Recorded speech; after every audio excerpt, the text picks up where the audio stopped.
Now, if you think you've driven a long way to see relatives this Christmas, then perhaps you ought to consider sparing a thought for a 91-year-old woman in Australia. Mary Taylor is the name, self-confessed drive-a-holic, who's clocked up hundreds of thousands of miles driving across the country.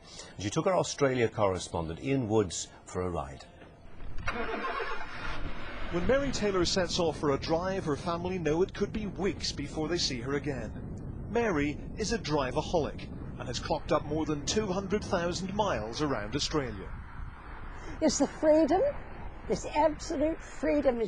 There's nothing so liberating. Being by myself in the car, zooming along, just that great open road ahead of me. And you never get lonely? Oh no. I've got 90 years memories to think about.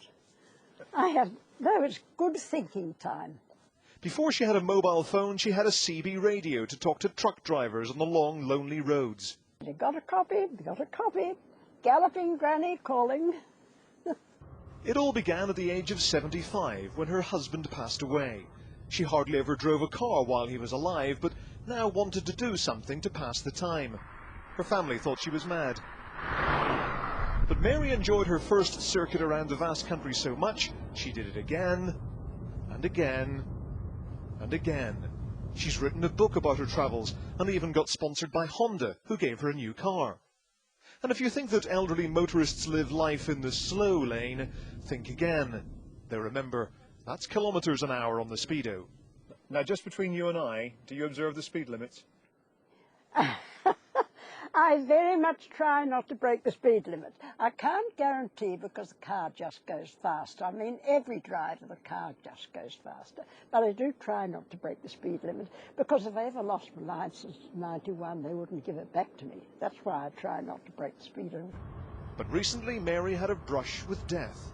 I had a blow-up doing 130 and I went bouncing over the Kimberley rocks, tore the bottom out of the car. It was quite good fun.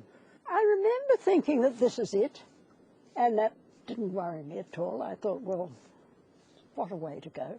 And then the car stopped miraculously, and I just opened the door and got out. When I contacted her about an interview, she offered to rendezvous anywhere in the country, and then happily spent a week completing a round trip of 1,200 miles to meet me. And how long can you keep this up for, do you think? Well, I'm getting older. There's no way. I am getting older. But as long as I'm capable. Each year I think this may be my last tour. And that's a good thing because it makes me do everything I want to do. Make sure I make the best of this last tour. Occasionally there are hazards which cause a minor detour. But the donkey isn't the only stubborn creature on the road. For the galloping granny, her way is the highway. Ian Woods, Sky News, in the Australian outback.